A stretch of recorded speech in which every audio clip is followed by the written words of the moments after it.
prêtre oratorien est un fils de saint Philippe Néri.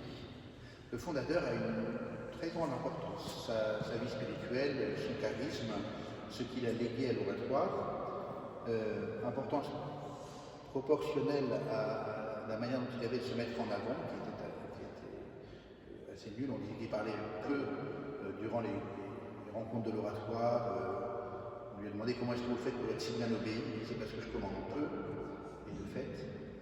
Un fils de saint Philippe Néri, c'est d'abord un fils de l'Église. Je me souviens quand j'étais au Pérou, j'avais un vieux jésuite espagnol comme père spirituel. Il m'avait dit je suis fils de saint Ignace, mais je suis d'abord fils de l'Église, et je suis fils de saint Ignace parce que je suis fils de l'Église. Et ça m'avait profondément marqué.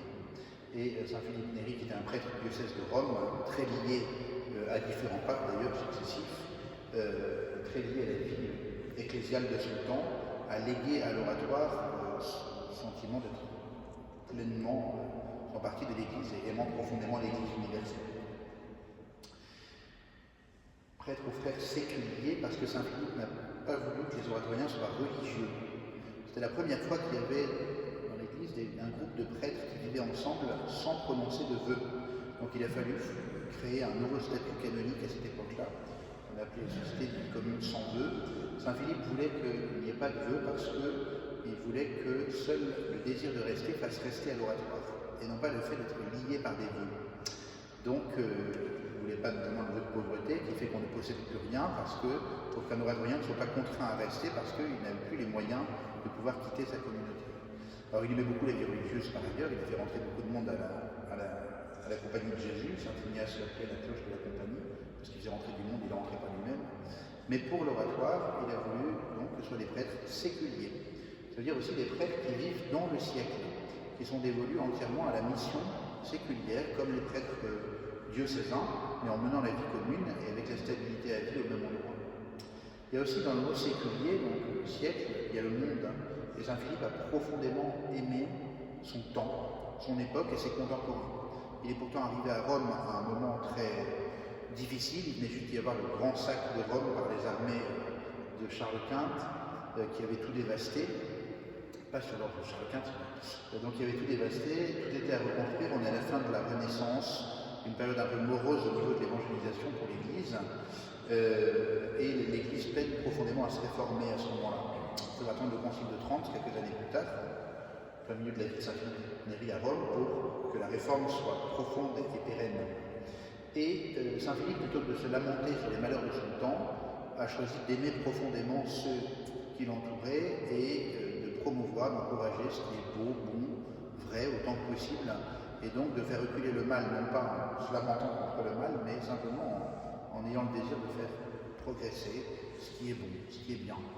Donc c'est un homme toujours affable, toujours encourageant, toujours joyeux, voilà, vivant de cette joie d'esprit. Une vie communautaire et fraternelle, on l'a déjà dit, donc un des piliers de la vie oratorienne, c'est la vie de communauté, stable au même endroit toute la vie. Parce que quand une autre maison que Rome a été fondée du vivant de saint Philippe, il y a eu plusieurs maisons fondées, Philippe a tout de suite dit qu'il ne voulait pas être le supérieur général de plusieurs maisons, que la première maison c'était à Naples, après Rome, que Naples c'était Naples, que Rome c'était Rome, et comme il fallait être au service uniquement du lieu sur lequel on se trouvait, il a voulu une indépendance totale de chaque maison.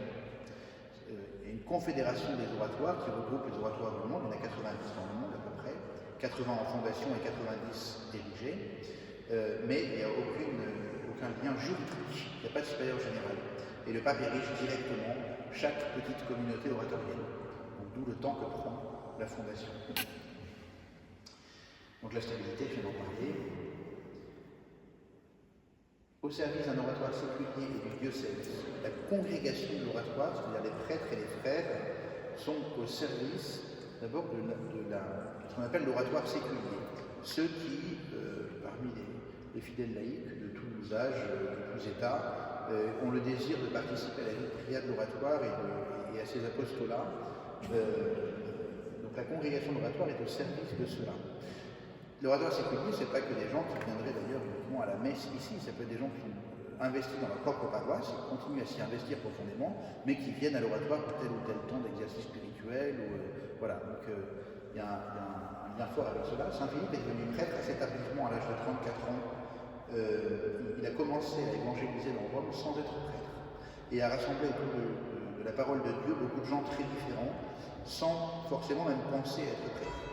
Il y a tellement de conversions à son contact qu'il a envoyé à son confesseur, parce que les gens qui se convertissaient, les premières choses qu'il faisait, c'était se confesser pour recevoir la miséricorde de Dieu.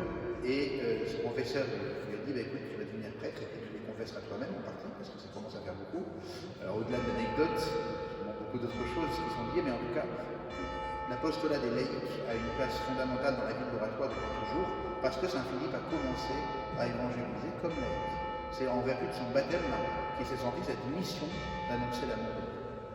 Et puis au service du diocèse, parce que comme on l'a dit, d'abord un orateur ne peut pas s'implanter sans l'accord de l'évêque, au début et à la fin. Au début, il faut que l'évêque fasse la demande, et à la fin, il faut qu'il confirme, suivant ce qui se vit à l'oratoire pendant plusieurs années, c'est pour ça que ça prend du temps aussi, bien l'évêque confirme qu'il souhaite que l'oratoire, tel qu'il se vit dans son diocèse, soit pleinement érigé. Parce qu'une fois que l'oratoire est érigé, la communauté n'est plus dépendante de l'évêque pour ce qui est de sa vie interne. En revanche, la plupart des ministères restent confiés par l'évêque. Si Saint-Jacques devient paroisse et que l'évêque nomme un oratorien curé de Saint-Jacques, c'est quand même l'évêque qui le nomme, et les différents ministères exercés au service du diocèse, c'est l'évêque qui nommera les prêtres pour ces ministères. Un missionnaire et apôtre de la joie, ça c'est le cas de tout chrétien, a priori, mais chez Saint Philippe, la joie était vraiment extrêmement centrale. Et il disait mélancolie et tristesse dehors de chez moi. Donc voilà. Ça ne veut pas dire qu'il n'accueillait pas les personnes qui avaient des coups de blues et qu'on ne peut pas avoir des coups de blues quand on est oratorien, bien évidemment, mais il encourageait profondément à vivre la joie aussi comme quelque chose qui s'exerce et qui s'accueille du nom du Seigneur. Voilà. Et c'est cette atmosphère de joie qui donne le désir d'avancer dans la vie évangélique. La prière communautaire qui a une importance fondamentale, puisque pour les ministères, on porte quelques ministères en commun, mais aussi on peut partir un peu chacun dans son ministère. La prière communautaire est fondamentale, c'est surtout l'oraison commune. Donc tous les jours, nous avons 3/4 d'heure de prière silencieuse en commun, du mardi au dimanche à 7h30 le matin. Le lundi matin, il n'y a pas, parce qu'on a le dimanche après-midi et le lundi, comme les prêtres en général, pour pouvoir aller se reposer ou faire autre chose, voir des amis. Là, c'est très beau, les vies familiales et communautaires, mais on a aussi besoin parfois d'oxygène, un peu. On n'étouffe pas dans la vie communautaire, tu vois ce que je veux dire. Et le lundi soir, on se retrouve pour faire oraison ensemble ici, avec les fidèles qui le veulent, et on célèbre la messe ensemble le lundi soir pour recommencer la semaine par ce temps de prière commune. Après l'oraison, on a les lots tous les matins ensemble, et puis une prière à Saint-Philippe, puis les vêpres le mercredi soir, et les complis à 21h30 tous les soirs pour ceux qui sont dans la maison. Ceux qui ne sont pas là sont pas là, ceux qui sont présents, on se rassemble pour prier.